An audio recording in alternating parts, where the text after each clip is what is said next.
Good morning students. Today we learn about tema 3, subtema 2, pembelajaran kelima dan keenam.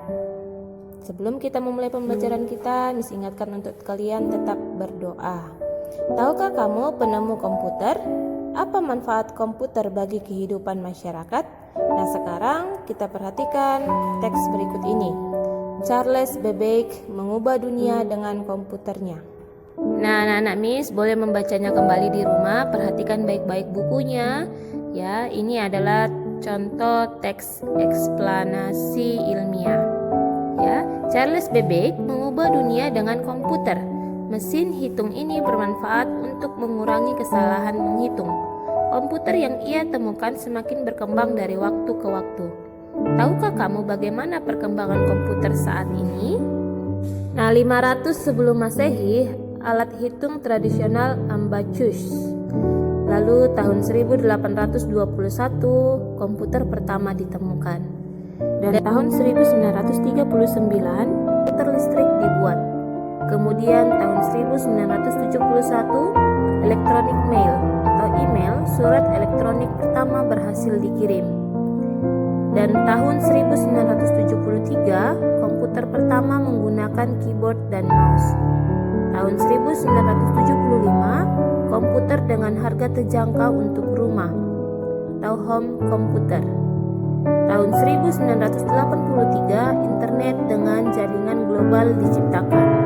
Kemudian pada tahun 1994, dimulainya penggunaan internet oleh masyarakat dan itu sampai saat ini, ya. Nah, sekarang kita akan perhatikan di sini ada beberapa soal yang kita akan jawab bersama-sama. Ya, nomor 1, apa yang dilakukan oleh Charles Babbage? Yaitu beliau menggagas penemuan komputer.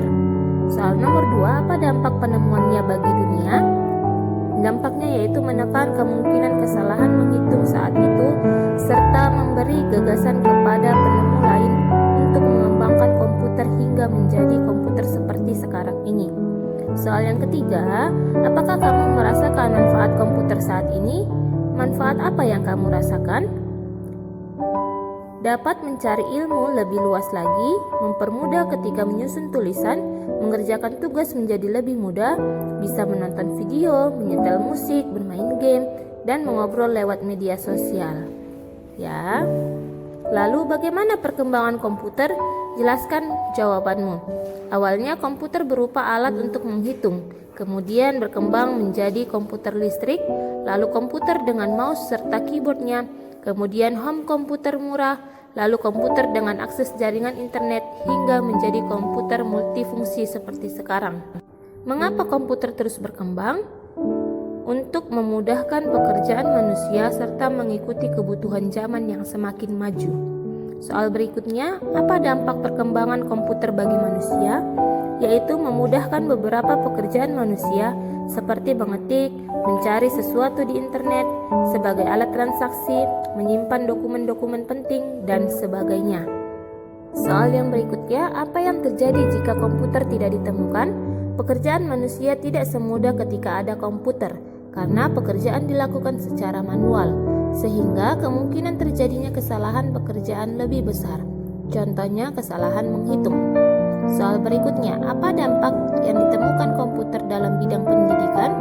Yaitu mendukung kegiatan belajar siswa, mengerjakan tugas sekolah menjadi lebih mudah sebagai media pelaksanaan ujian atau UNBK, dan membantu guru melaksanakan tugasnya sebagai pengajar. Apa dampak ditemukan komputer dalam bidang iptek? Iptek atau ilmu teknologi akan terus mengalami perkembangan. Kemampuan pemrograman komputer dapat digunakan untuk mengembangkan robot otomatis dalam berbagai bidang seperti industri. Nah, sekarang kita lanjutkan pembelajaran kita. Perhatikan teks berikut ini, kita baca bersama-sama. Pensil si kecil yang amat penting. Pernahkah terbayang olehmu gimana sih manusia bikin tanda dan tulisan sebelum ditemukannya pensil? Bagaimana proses penemuan pensil hingga menjadi bentuk pensil seperti sekarang dengan proses pembuatan yang lebih modern? Zaman dulu, manusia menggambar dan menulis dengan menggoreskan ujung pisau ke batang pohon. Lalu pada masa Romawi kuno, sebilah logam tipis dipakai untuk membuat membuat goresan pada batu dan lembar daun papirus. Perkembangan pensil dimulai sejak ditemukannya grafit pada tahun 1564 di Bordeaux, Inggris. Grafit ditemukan sebagai material yang dapat meninggalkan tanda hitam yang cukup pekat, namun terbukti lunak dan gampang patah. Untuk itu, grafit membutuhkan tangkai pemegang. Pada mulanya, grafit hanya dibungkus oleh tali yang terbuat dari kulit domba. Terus ditemukan cara untuk memasukkan grafit di antara dua bilah kayu yang dilubangi. Ketika itulah mulai dikenal alat tulis yang kini dinamakan pensil.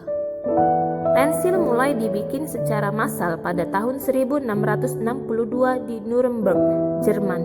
Selanjutnya mulai abad 19, Faber-Castell, Lyra, Staedtler, dan perusahaan-perusahaan lain mengembangkan pensil buat alat tulis secara pesat. Pada zaman modern, pensil dibuat dengan hancurkan grafit murni sama tanah liat hingga berbentuk bubuk. Kemudian campuran ini dicetak menjadi bentuk tipis panjang dan dilapisi dengan kayu. Jadilah pensil dengan bentuk yang kita kenal saat ini. Pensil menjadi benda yang penting banget hingga saat ini. Kalau nggak ada pensil, kita bakal kesulitan waktu lagi belajar. Kita juga nggak bisa bikin karya tulis seperti cerita pendek, puisi, dan tulisan lainnya.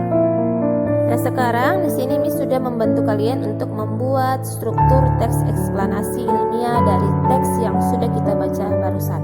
Ya, kalian boleh memperhatikan. Di sini ada topik masalahnya dari paragraf yang pertama, lalu deret penjelasnya dari paragraf yang kedua dan paragraf yang ketiga. Kemudian sebagai kesimpulan dan pesan atau pendapat pribadi penulis ada dari paragraf keempat. Ya, kalian boleh memperhatikan, kalian ulang-ulang kembali supaya kalian lebih paham. Oke anak-anak Miss. Nah, sebagai tugas kalian di rumah, buka buku kalian PBT 6C halaman 51, kerjakan kegiatan 2 nomor 1 sampai 10. Ditulis di buku PR. Oke anak-anak Miss, sampai di sini dulu pembelajaran kita hari ini. Semoga bermanfaat.